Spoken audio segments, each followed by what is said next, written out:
नमो नमः छात्रों। आज विद्यालय से मैं निधि श्रीवास्तव एक बार फिर से यूपी बोर्ड के कक्षा 10वीं के छात्रों का स्वागत करती हूँ। छात्रों, पूर्व की कक्षाओं में हमने आपको विद्यार्थी चर्या के विषय में बताया।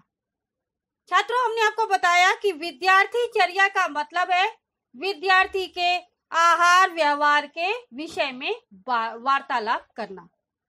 तो छात्रों, विद्यार्थी चर्या यानी स्टूडेंट लाइफ या स्टूडेंट डेली रूटीन कैसी होनी चाहिए उसके बारे में मनुस्मृति में पहले ही ऋषि मुनि ने लिख दिया था। ठीक है, तो छात्रों, मनु ऋषि जो थे उन्होंने अपनी रचना मनुस्मृति में लिखा हुआ है कि विद्यार्थियों को अपनी लाइफ कैसे बितानी चाहिए।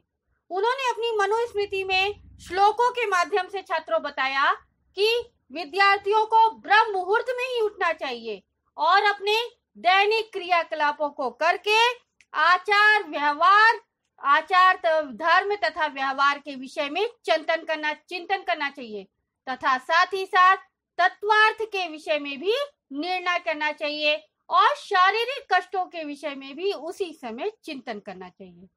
साथ ही साथ छात्रों, मनुस्मृति में उन्होंने ये भी बताया कि विद्यार्थियों को भोजन करके स्नान नहीं करना चाहिए और अस्वस्थ होने पर भी स्नान नहीं करना चाहिए और घोर रात्रि में भी स्नान नहीं करना चाहिए। घोर रात्रि यानी मध्य रात्रि में भी स्नान नहीं करना चाहिए और साथ ही साथ निरंतर कपड़े पहने हुए अर्थात वस्त्र को पहने हुए निरंतर नहाना नहीं चाहिए।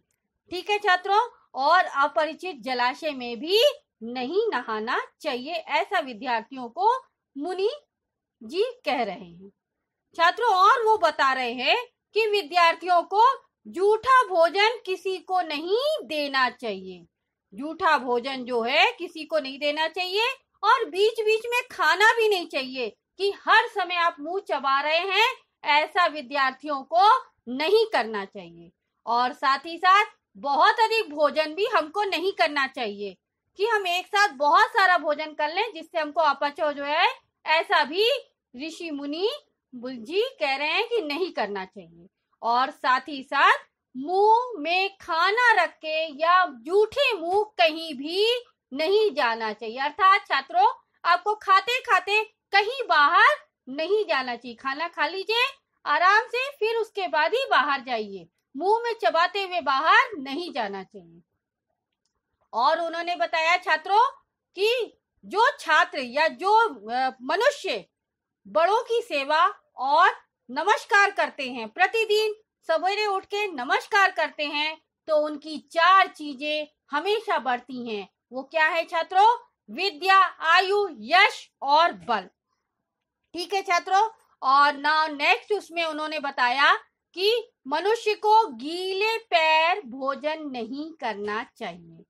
पाँव धोने के बाद ही पाँव धोने के बाद ही भोजन करना चाहिए। छात्रों, आपको पहले ही बताया गया कि हाथ पाँव धोने के बाद ही हमको खाना खाना चाहिए। पूर्व के समय में अर्थात पहले हम लोग क्या करते थे, नीचे बैठ के आसन पे खाना खाते थे, इसलिए हाथ और पैर दोनों को धोया जाता था और तब मनुष्य खाना खाने बैठता था। छात्रों, तो वही बता रहे हैं मुनि जी कि गीले पांव अर्थात धोने के बाद बिना पोछे ही हमको भोजन करना चाहिए। गीले पांव ही भोजन करने से हमारी आयु लंबी होती है और परंतु गीले पैर सोना नहीं चाहिए। पैरों को एकदम सुखाकर उसके बाद ही हमको बिस्तर पर जाना चाहिए और हमें हमेशा सच बोलना चाहिए। सच ऐसा ना हो कि वो किसी की भलाई के लिए हमको असत्य नहीं बोलना चाहिए कि किसी का भला होगा तो हम झूठ बोल दें, ऐसा काम भी हमको नहीं करना चाहिए। हमेशा हमको सत्य बोलना चाहिए और प्रिय बोलना चाहिए। बुरा लगने वाला सत्य कभी भी नहीं बोलना चाहिए और अच्छा लगने के लिए झूठ भी हमको कभी नहीं बोलना चाहिए कि किसी को अच्छा लगेगा तो हम झूठ बोल दें, ऐसा हमको नहीं करना चाहिए। छात्रों, इसके बाद के आगे के श्लोकों में मनुस्मृति में क्या बताया जा रहा है वो आइए हम लोग देखते हैं। क्लास 10 संस्कृत पंचमा पाठा विद्यार्थी चर्या का चतुर्था भाग। छात्रों, प्रस्तुत पाठ में श्लोकों का अन्वय और हिंदी भाषा में संदर्भ सहित व्याख्या एवं विशेष पर हमने प्रकाश डाला है। तो छात्रों, श्लोक नंबर 7 देखिए। न पाणी पाद चपलो, न नेत्र चपलो आनिजु, न स्वादाच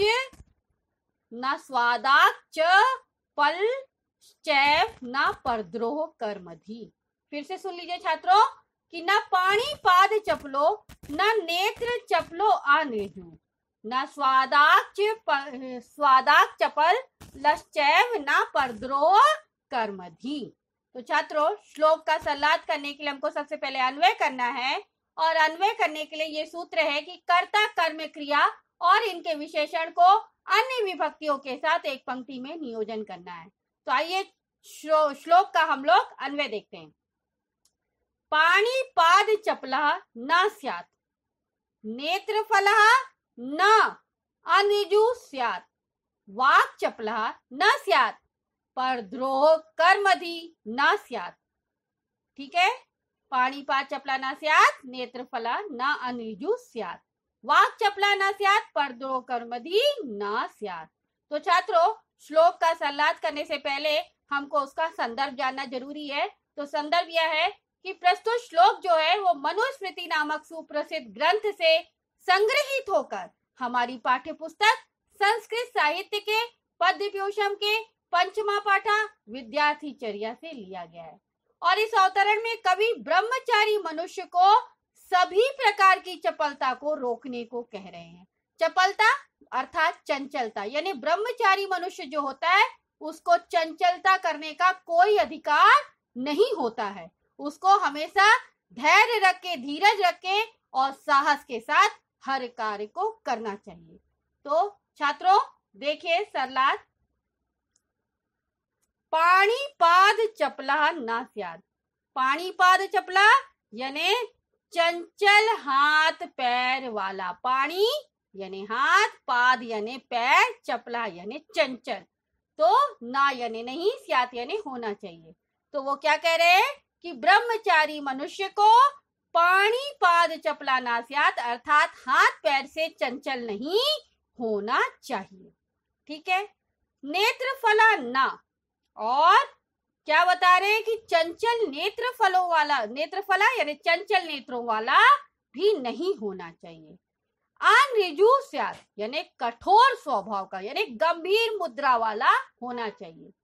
वाक् चपला न स्यात् अर्थात चंचल वाणी, वाक यानी वाणी, चपला यानी चंचलता, तो वाणी से भी चंचल नहीं होना चाहिए ब्रह्मचारी मनुष्य को। और परद्रोह कर्मधि न स्यात् अर्थात दूसरों से द्रोह कर्म में बुद्धि रखने वाला भी मनुष्य को नहीं होना चाहिए। द्रोह कर्म अर्थात बैर भाव या लड़ाई झगड़ा वाला, दूसरों के साथ में, इसके साथ में स्वभाव करने वाला भी मनुष्य को नहीं होना चाहिए। ठीक है छात्रों, तो समझ में आ गया कि पाणी पाद चपला न स्यात् अर्थात चंचल हाथ पैरों से नहीं होना चाहिए, आंखों से भी चंचलता नहीं होनी चाहिए, और कठोर स्वभाव वाला होना चाहिए यानी गंभीर होना चाहिए, और वाणी से भी चंचल नहीं होना चाहिए। परद्रोह कर्मधि न स्यात् अर्थात दूसरों के साथ द्रोह कर्म में भी बुद्धि रखने वाला नहीं होना चाहिए ब्रह्मचारी मनुष्य को। तो छात्रों देखिए व्याख्या लिखी हुई है कि कवि कहते हैं कि चंचल हाथ पैर वाला मनुष्य को नहीं होना चाहिए, चंचल नेत्रों वाला, कठोर स्वभाव वाला, चंचल वाणी वाला, दूसरों से द्रोह कर्म में बुद्धि रखने वाला मनुष्य को नहीं होना चाहिए।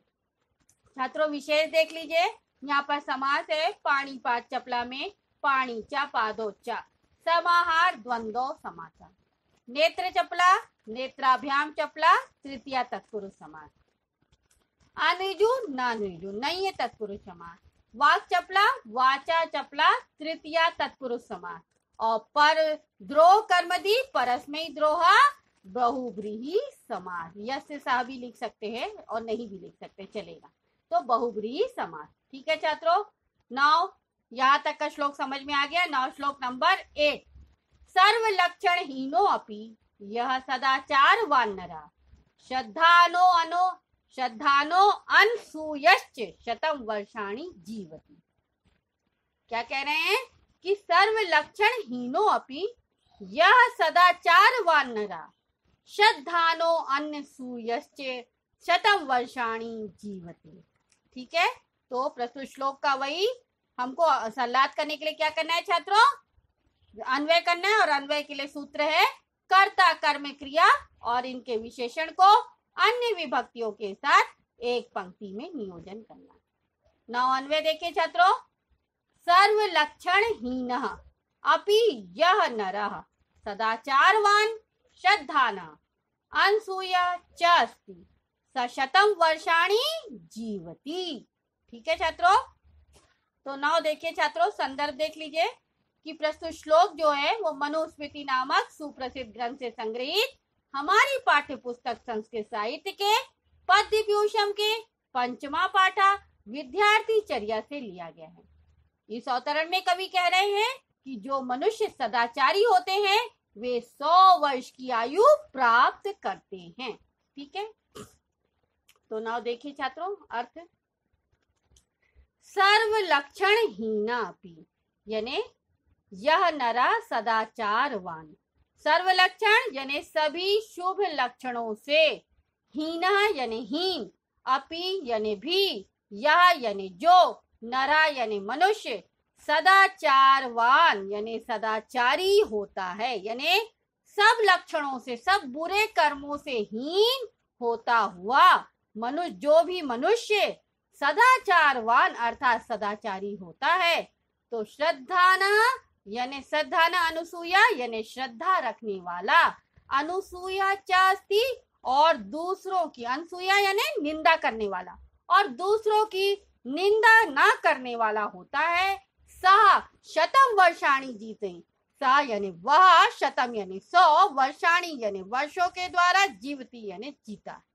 तो क्या कह रहे हैं कवि, कवि ये कह रहे हैं कि जो मनुष्य सभी लक्षणों से रहित होकर क्या करता है, सदाचारी होता है, सदाचार आचरण वाला होता है, सद्व्यवहार वाला होता है, तो वह मनुष्य श्रद्धा रखने वाला और दूसरों की निंदा न करने वाला मनुष्य होता है। वह क्या करता है, 100 सालों तक जिंदा रहता है अर्थात जीवित रहता है। ठीक है छात्रों, ना लिखा हुआ देख लीजिए, व्याख्या आपको अच्छे से समझ में आ जाएगा। कवि कहते हैं कि सभी शुभ लक्षणों से हीन हुआ व्यक्ति भी जो मनुष्य सदाचारी, श्रद्धा रखने वाला और दूसरों की निंदा न करने वाला होता है, वह 100 वर्षों तक जीवित रहता है। यहाँ पर छात्रों विशेष में बता रहा है कि सर्व लक्षण हीना में कर्मधारय समास है, सर्वम लक्षणम हीना इति कर्मधारय समास, और तेन हीना तृतीया तत्पुरुष समास हो रहा है, यानी 2 समास एक ही वर्ड में बताए गए। नाउ नेक्स्ट है हीनो अपि में संधि हो रही है, हीना प्लस अपि पूर्व रूप संधि है। तो छात्रों इसके साथ ही यह अंश यहाँ पर समाप्त होता है। आज के अंश में आपने 2 श्लोक पढ़े। दोनों श्लोकों में से पहले श्लोक में आपको यह बताया गया कि मनुष्य को चंचल नहीं होना चाहिए, मनुष्य अर्थात ब्रह्मचारी मनुष्य को चंचल नहीं होना चाहिए और दूसरों से धोखा में बुद्धि रखने वाला नहीं होना चाहिए।